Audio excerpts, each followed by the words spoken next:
the derivative. And well, we had a few, and we, from there, told you how to, we gave you rules and told you how to differentiate. We gave one or two applications, related rates, things like that, and, well, this last section. But in this chapter, the whole thing will be on applications of the derivative. Mostly on how can we graph functions. So we will use this concept of the derivative to help us to graph functions, real valued functions. And we will, once we know how to graph functions, we'll use that knowledge to be able to optimize functions, which is a very important concept. So, chapter 3, applications of differentiation. Section 3.1, maximum and minimum values. So first off, I'll just give you some definitions. Let C be in the domain of F. Then, so there's several definitions here. I'm sort of lazy, so red. Okay, so let's say that. So let me say it maybe 3 or 4 times. So I'll say this is like a dozen definitions here, all wrapped up in one. Let C be in the domain of F, then F of C is an absolute maximum value of F if F of C is greater than or equal to F of X for all X in the domain of F. Let C be in the domain of F. Then the point with coordinates C, F of C is an absolute maximum point, you have X's and Y's, of F if F of C is greater than or equal to F of X for all X in the domain of F. Let C be in the domain of F. Then C is an absolute maximum number of F if F of C is greater than or equal to X for all X in the domain of F. I'm not going to repeat these. So that gave you 3 definitions there. But sometimes instead of calling it absolute, I'll call it global. As a matter of fact, I usually call them global maximums. So if C is in the domain of F, then F of C, and if I write the Y value, I say value. If I write the point, then I say point. If I write just the value of X, C, then I say number. So, an absolute, sometimes global maximum, value, point, number of F, if F of C is greater than or equal to F of X for all X in the domain of F. It is an absolute or global minimum value, point, number of F if F of C is less than or equal to F of X for all X in the domain of F. It is a absolute global maximum if it's the highest point. So if it's the highest point, it's the absolute maximum. If I give both X and Y coordinates, I call it point. If I only say the X value, then this X value corresponding to this point is the global number, maximum number. If I say just the Y value, then this is its maximum value.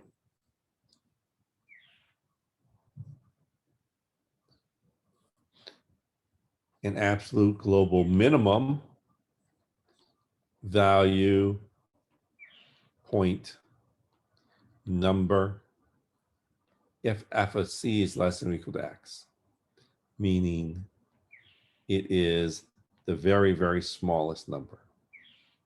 Again, if I give both the x and y coordinates, it is, oops, a point. If I just say the y value, this is its absolute minimum value.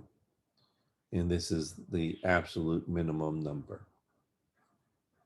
So x's are numbers. So these are corresponding numbers.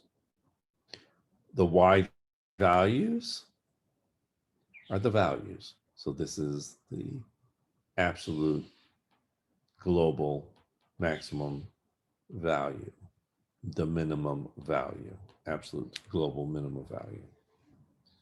A relative maximum, or sometimes called local. If I say that this is relative, then the corresponding one that term I use is absolute. If instead I use the term local, then the other term that I use is global. It is a relative local maximum value point. So value if it's the y value, point if it's x and y values, number if it's the x value of f, if f of c is greater than or equal to f of x for all x in the domain, but only near c. And so this was the maximum. So if you look near in the neighborhood, these are maximums. If it is the absolute largest, it's called the absolute global maximum. If it is only a maximum, but it's not the largest of the maximums, then we say it is a local. So it's low in the local neighborhood, it's the biggest. So in your neighborhood, you're the biggest, but you're not the biggest in the world. And so these are local relative maximums. Again, point, if you're doing x and y coordinates, y coordinate just is the value. If you're doing the x, if you give me the x, then that's a number.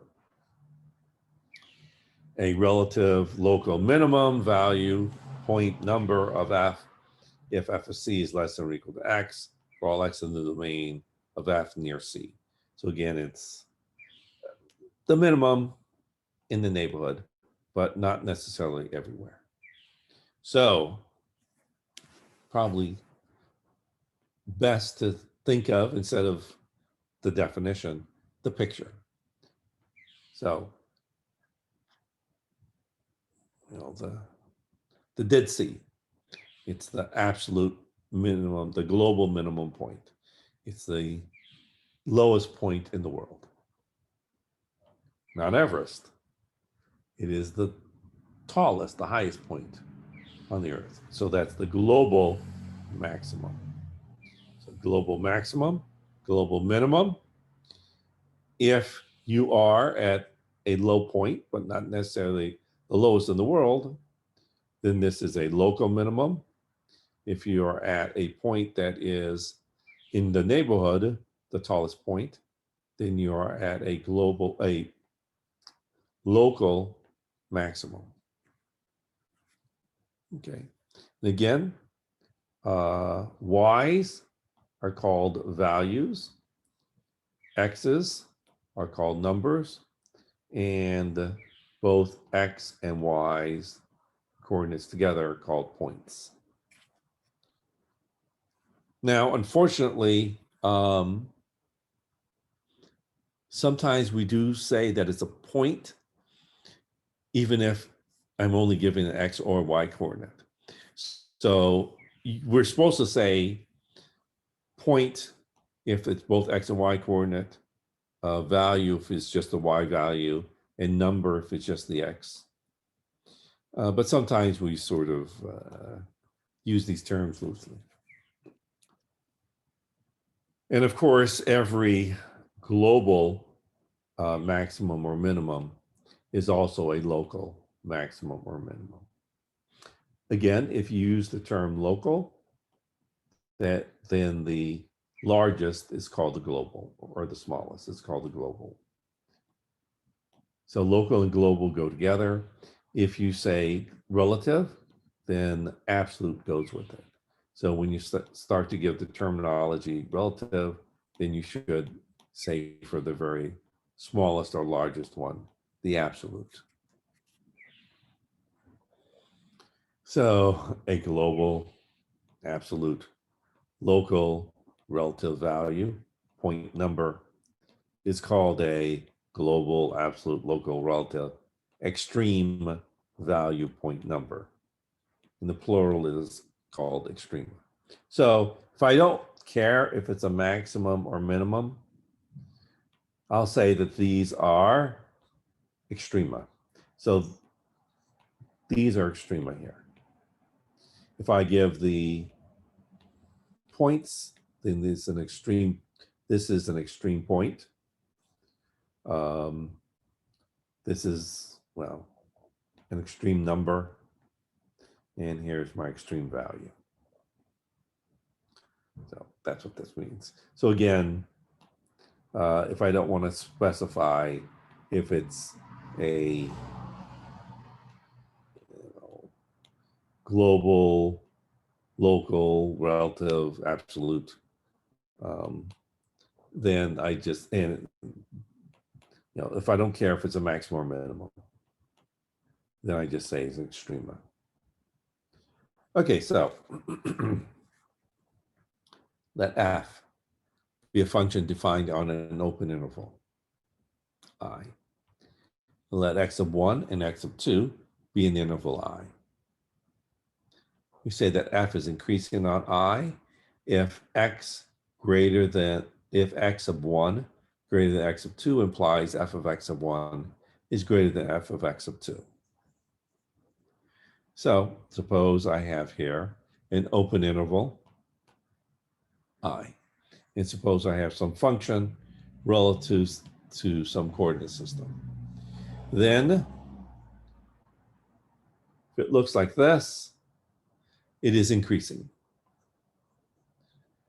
on this interval I, this open interval I.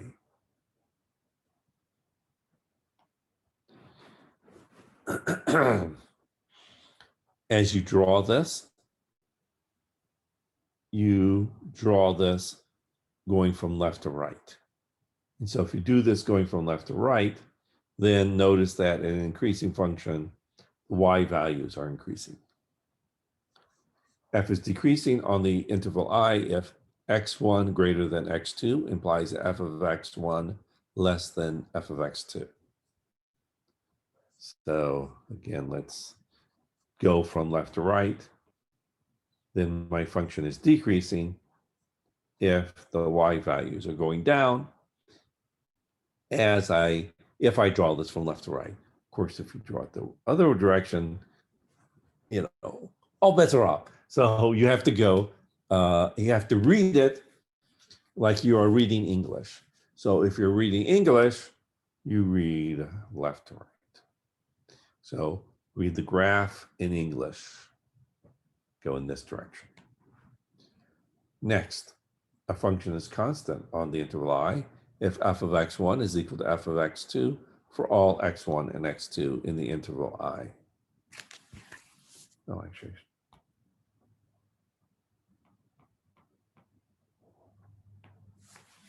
And so a function is constant if, well, it doesn't change on the interval. So it's just a horizontal line.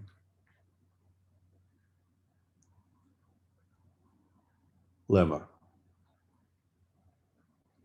If f is continuous on a closed interval AB, then f is bounded on the closed interval AB.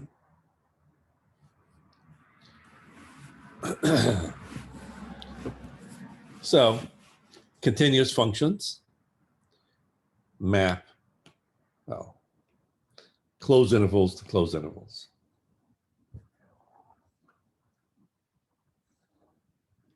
Not true if the function is not continuous. And also, I'm assuming that this is a real interval. So it turns out that the fact that the real numbers are complete, that the real numbers satisfy the axiom of choice is very important in this proof. It's very important in this property. So I'm going to have to use the least upper bound principle to show this. Let S be the set of all x in the closed interval AB such that f is bounded on the closed interval from A to X. Then S is non-empty. You can just pick A and is bounded above by B. Let C be the least upper bound of S. And so LUB means least upper bound of S. It exists because of, well, the least upper bound principle, the axiom of choice. And so this exists here because of the axiom of choice. To show that C is equal to B, suppose otherwise. Suppose C were less than B. And we'll then obtain a contradiction. Since F is continuous at C, then for some epsilon greater than 0, we have that F is bounded on the interval C minus epsilon to C plus epsilon. Since F is bounded on the closed interval from A to C minus epsilon, and F is also bounded on the closed interval from C minus epsilon to C plus epsilon, then F is bounded on the closed interval from A to C plus epsilon. But this contradicts the fact that C was an upper bound of S. Thus, C must be greater than or equal to B. Therefore, F is bounded on the closed interval from A to X for all X less than B. From the continuity of F, we have that F is bounded on the closed interval B minus epsilon to B for some epsilon greater than 0. Since B minus epsilon is less than B, then F is bounded on the closed interval A to B minus epsilon. And since F is also bounded on the closed interval B minus epsilon to B, then F is bounded on the closed interval A to B. And so I'm done. So this says that if you have a function that is continuous, and let me actually try to draw this a little bit better. So if you have a function that is continuous everywhere on the closed interval AB, then this function can't go off to infinity.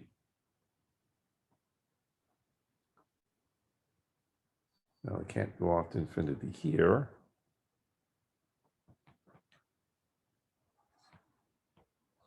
Then it would not be continuous at this point. So so you can't have that. So it's gonna somehow join here. Next, well, let's see. Can I do that at the endpoints? Can all of a sudden I go up like this? Well, again, it wouldn't be continuous on the closed interval. You'd have to have it defined somewhere here, in which case, in order, you'd have to join it up. So the only way that this function can be continuous on a closed interval is for the function to be bounded. So this is our bounded property, our boundedness property, that every continuous function on a closed interval. By the way, continuous functions on open intervals could be unbounded. Let's say this interval, then you could have a function look like this. This function is continuous everywhere in that open interval, but it's not bounded on that open interval. So the fact that it's a closed interval was important.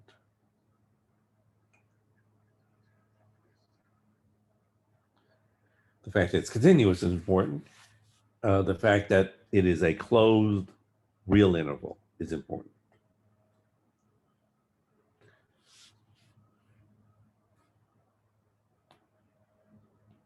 Extreme value theorem. Whenever you have names to theorems, you know that they are extremely important. And it's extreme value, so it's extremely important. So the extreme value theorem.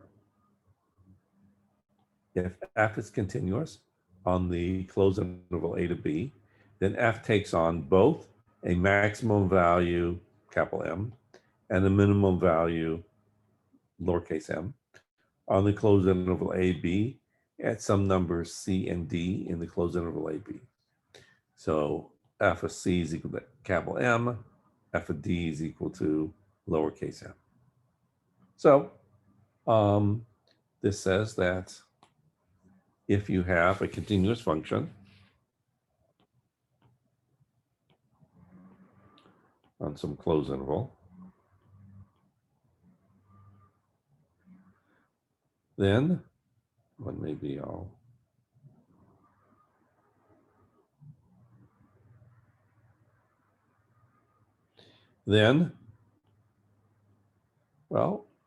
you have the absolute minimum number somewhere in here, and a global maximum number somewhere.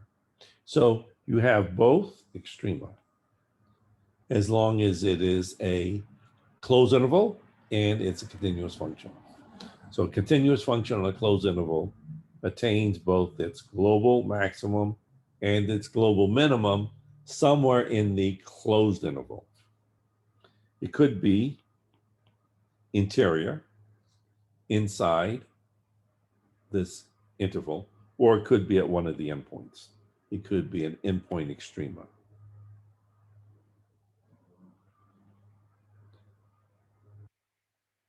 So restate this. Extreme value theorem.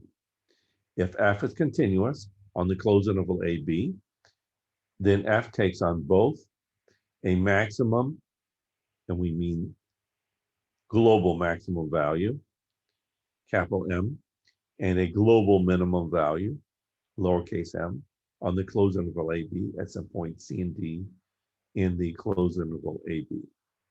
So f of C is equal to capital M, f of D is equal to lowercase m. Proof. By the lemma above, f is bounded on the closed interval AB. Since f is continuous on the closed interval AB, then f is bounded on the closed interval AB. Let M be the least upper bound of the following set. The set of all f of x such that x is in the closed interval AB. So f is bounded. So I just have a whole bunch of finite numbers here by the least upper bound principle, the fact that the real numbers satisfy the axiom of choice. We have that capital M here, that the least upper bound exists. So capital M exists.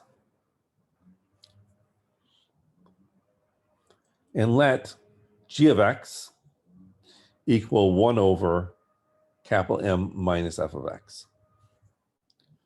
To show that there is a c in the closed interval AB, such that f of c is equal to capital M, suppose that there is no such c in the closed interval AB, such that f of c is equal to capital M. Then we will obtain a contradiction. That's why we let g of x be such a strange object, because then we're going to be dividing by 0. Well, if f does not take on the value capital M on the closed interval AB, then g is continuous on the closed interval AB. And so by the lemma, we have that g is bounded on the closed interval AB. However, if g were bounded on the closed interval AB, then this contradicts the definition of capital M. Because you'd be dividing this, you're dividing by something that's going to 0, because this approaches 0. And so g goes off to infinity. Thus, f takes on the minimum value, capital M, on the closed interval AB. To show that f takes on a minimum value, little m, on the closed interval AB, let g be the greatest lower bound. So greatest g lower L B bound. So the greatest lower bound. So M is equal to the greatest lower bound of f of x, such that x is in the closed interval AB. And let h of x equal 1 over f of x minus little m. To show that there is a c in the closed interval AB, such that f of, oh, I should have said, we did D before, right? Not that it really matters. Oh, I should have called these D's. I should have said this was a D. I should have called this D. Not that it really matters, but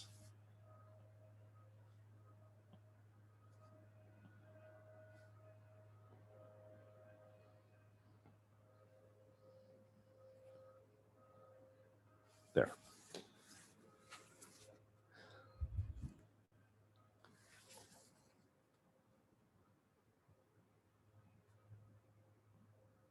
Okay, there. So now I'm consistent with the notation. To show that there is a D in the closed interval AB, such that f of D is equal to little m, suppose that there is no D in the closed interval AB, such that f of D is equal to little m. Then we will obtain a contradiction. If f does not take on the value little m on the closed interval AB, then f is continuous on the closed interval AB. And so by the lemma, we have that h is bounded on the closed interval AB. However, if h were bounded on the closed interval AB, then this contradicts the definition of little m. Thus, f takes on the minimum value of little m on the closed interval AB. And so we're done. Theorem. If a function f is defined on the open interval AB and has a local extrema, extremum at C in the open interval AB, then either f prime at C is 0 or f prime does not exist. So if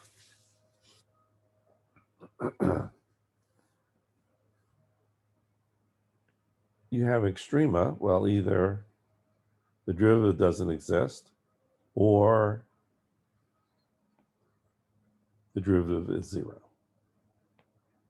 Either you're at a point where the derivative is 0 or where the derivative does not exist. So if f is defined everywhere in the open interval AB,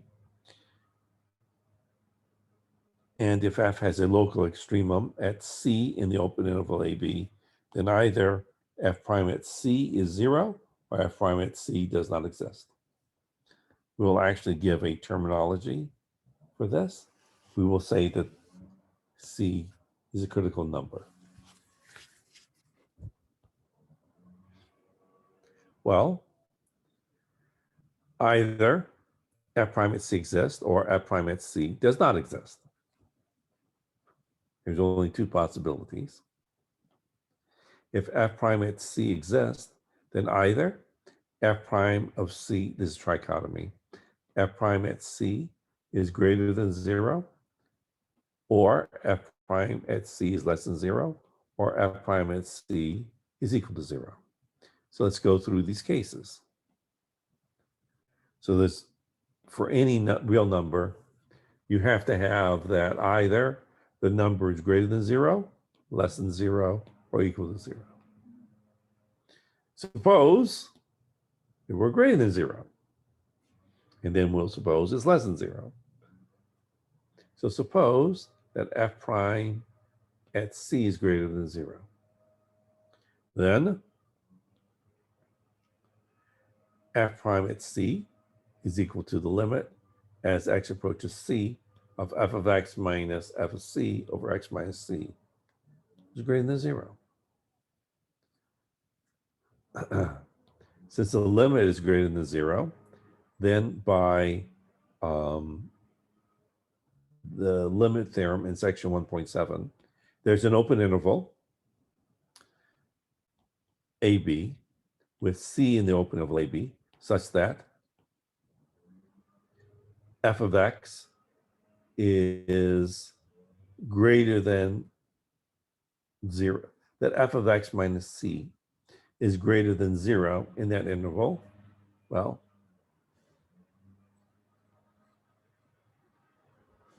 that f of x minus f of C over x minus C is greater than 0. Sorry, since this in limit is greater than 0, then this in some neighborhood is greater than 0. So then this quantity here is greater than, this difference quotient is greater than 0 for all x in the deleted neighborhood. So for all x in the interval AB without the point C. So, well, how can something be greater than, how can this ratio of these two numbers be greater than 0? Well, both f of x minus C and x minus C must have the same sign. So this, a number divided by another number is greater than 0 if each of the numerator and denominator have the same sign. Thus, if x is less than C, then f of x must be less than f of C. If x is greater than C, then f of x must be greater than C. And so this says that C is neither a maximum nor a minimum. So we're not an extrema. So if we're an extrema, this doesn't work. So let's look at this guy. See this guy. So suppose that f prime at C is less than 0. then the limit as x approaches c of f of x minus f of c over x minus c is less than 0. And so there's an open interval AB with c in the open interval AB such that f of x minus f of c is less than over x minus c is less than 0 for all x in the interval, open interval AB without c. And again, that was the theorem that we had from before.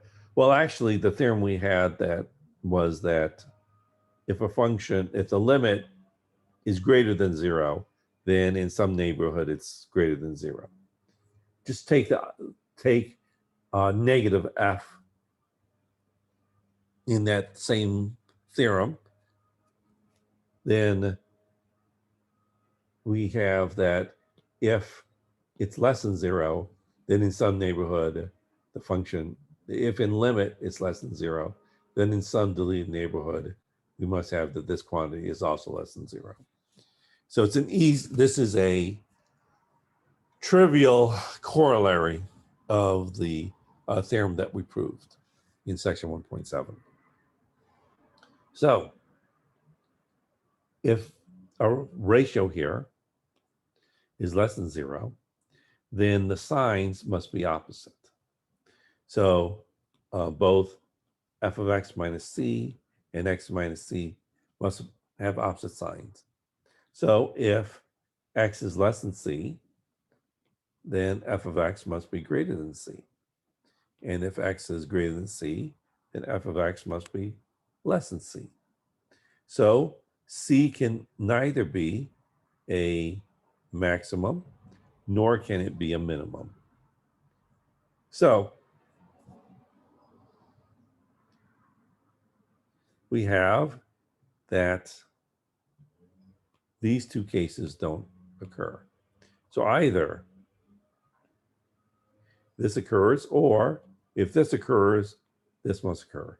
So either this happens or this happens.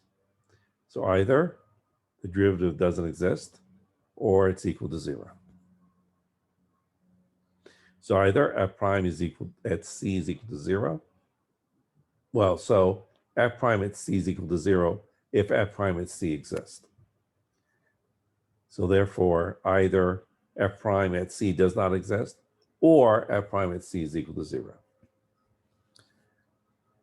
Corollary. If f prime at c exists and f prime at c is not equal to 0, then f of c is not a local extremum of the function f. Fermat's theorem.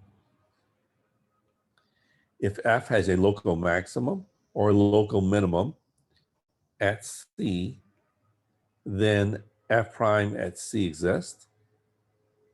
And if f prime at c exists, then f prime at c is equal to 0. Basically a restatement, a trivial corollary of the above theorem. Theorem. If a function f is continuous on a closed interval AB and has its extreme value at c in the open interval AB, then either f prime at c is 0 or f prime at c does not exist. Again, this is a trivial consequence of the above lemmas and theorems. So now, let's give this a name. F in the domain of C in the domain of F is a critical number of F if either F prime at C is equal to 0 or F prime at C does not exist. So what we've seen above, now we can give it terminology that we usually use. So theorem. If F has a local extrema at C, then C is a critical number of F. So that's the usual terminology that we use. the closed interval method. To find a global extreme value of a continuous function f on a closed interval AB, first, find the value of f at the critical number of f in the open interval AB. 2, find the values of f at the endpoints of the interval. 3, the largest of the values from steps 1 and 2 is the global maximum value. The smallest of these values is the global minimum value. Okay, so actually,